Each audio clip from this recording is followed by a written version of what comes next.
Welcome back. You're watching AM Agenda. Plenty to get to with the Nationals leader, David Littleproud. He joins us live now. David, thanks so much for your time. First of all, the CFMEU. I mean, it's hard to go past these allegations in Victoria and the Age newspaper on 60 Minutes. Nick McKenzie leading the charge here. There's now calls to reinstate the ABCC. Would that really fix it? No, look, I think the time's come for the CFMEU to be deregistered. It's not just in Victoria. We saw cases in Queensland on government construction sites. The evidence is clear, and while the ABCC should be reinstated to give us long-term support and a strong policeman on the beat, the reality is I think the CFMEU has gone over the threshold now. And now it's a moment of leadership. We've said to the Prime Minister we're prepared to go back to Parliament next week to move legislation, to also beef up laws similar to that in the United States on mafias. This is about a moment of leadership. And it's not just for the Prime Minister, it's also for the union movement. I mean, the union movement needs to understand that unless they lean into this, this actually is disparaging on their own brand and a broader brand that they have. And we're not saying that construction workers shouldn't have union representation, just not the CFMEU. And unless the union movement wants to stand up, unless the Prime Minister wants to stand up, Australians are going to continue to pay more. But this abhorrent behaviour will continue unchecked. We haven't heard Anthony Albanese on these latest allegations. I do have to point out, I think it's fair to point out that, you know, he was the strongest Labor Party member when it came to dealing with John Setka at the time. But what do you want to hear? What do you think the public expects to hear from him when he stands up in Queensland in about an hour and a half? Well, the time's up for the CFMEU. They've had their chance. They've had multiple chances. This sort of behaviour just can't be walked past. The standard you walk past is the standard you accept. And the reforms that they put in place were piecemeal. They show that it didn't fear, the CFME didn't fear this. And so, therefore, I think the time's up. But this is where the Prime Minister needs to call in his union backers and simply say they need to stand in unison with him, deregister the CFMEU, and form or have the AWU or another union support construction workers and to actually get to the bottom of this, but actually put in place punitive penalties so that the courts and police can deal with these sort of individuals.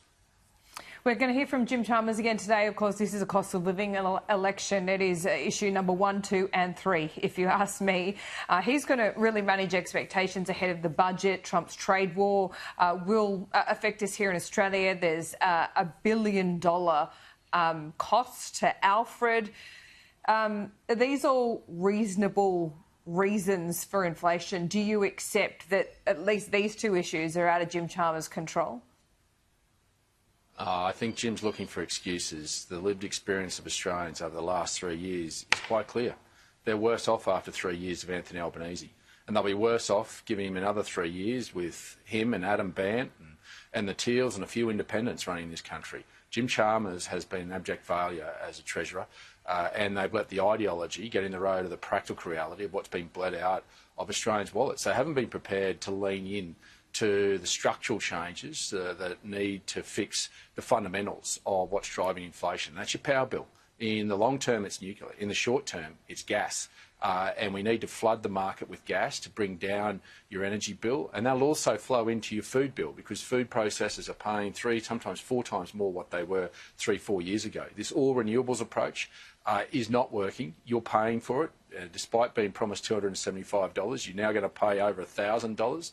And to go down it is 44% dearer than having a mixed grid with nuclear energy in it.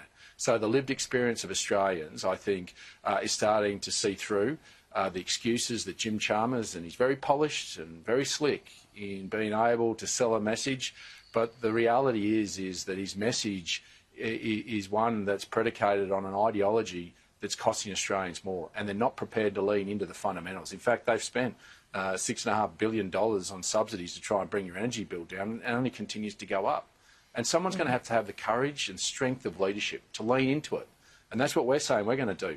Peter Dutton and I will lean in to getting an energy mix, to get a grid that will actually give you and put downward pressure on your energy bill. And in the short term, that's gas. In the long term, that's nuclear energy.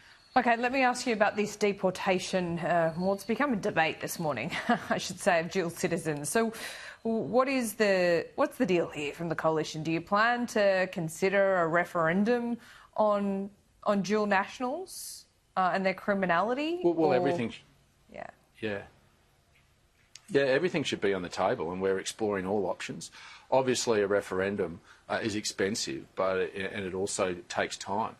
We'd like to explore every option, but we shouldn't rule any out. When the world is evolving and becoming more fluid, and the threats are becoming more real and are changing, then we shouldn't be constrained as governments to protect the Australian people. The primary responsibility of any government is to keep its people safe. And if governments don't have the tools to do that, and one of the constraints is the Constitution, then ultimately we may have to explore that. But you should have the strength and courage of your leadership to say that if there are constraints on keeping the Australian people safe, that you're prepared to lean into it. So we'll explore every option constitutionally that we can. But if the world's changing, Australia needs to understand we need to change with it if we're to keep ourselves safe. And that's what we're prepared to look at and consider. That's what strong leadership's about having the courage of your conviction, of understanding your responsibility, leaning into it and living up to it. And that's what a Dutton Littleproud government will do. And we're not afraid to take on the hard issues and ask the Australian people to come with us to keep them safe. Are you borrowing from the Trump playbook here? No. Not in any way, shape or form.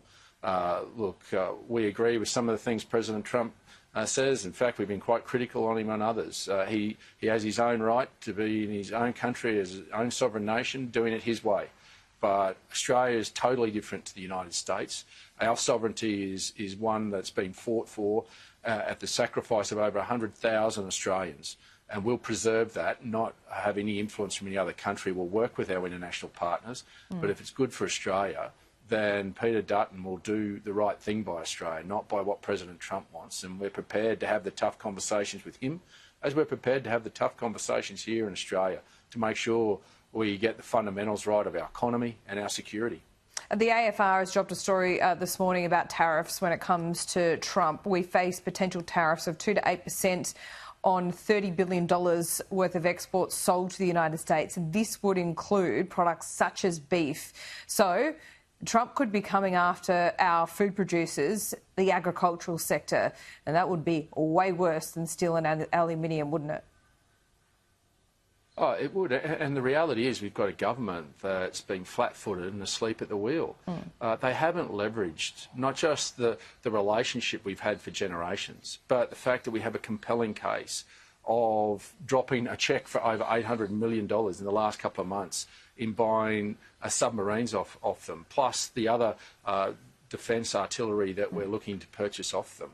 We have a compelling case with the United States, but when the Prime Minister can't even get a phone call with the President, and he and our current ambassador have made disparaging comments, there's no way in the world that President Trump hasn't forgotten that.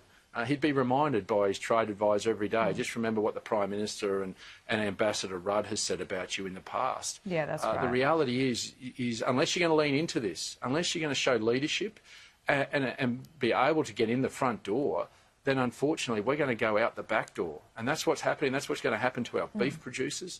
It's happening to our aluminium and steel producers here already. And there's a human toll to that. I was in the Illawarra last week. There's jobs at risk there, people with mortgages, all because a Prime Minister hasn't had the courage to pick up the phone or be able to get a phone call, but actually get on a plane and go over there and see President Trump and put our case. And we have a more compelling case than anyone else in the world.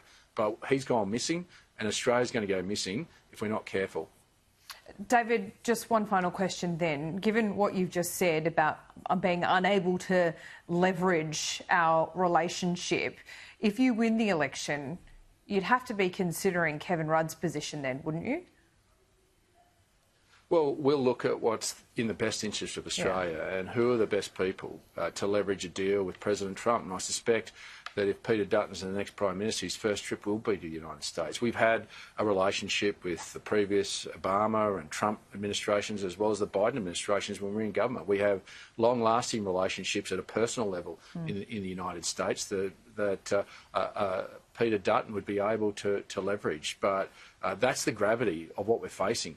And that's about standing up to a good friend and getting them to appreciate and understand the position that they are putting us in, and understanding that we are better being together and working together, and that we have shown our loyalty, but there needs to be a repayment of that. And free trade is the best way to articulate that to the Australian people. And unless you've got a Prime Minister that can get in the front door of the White House, Australia's going nowhere.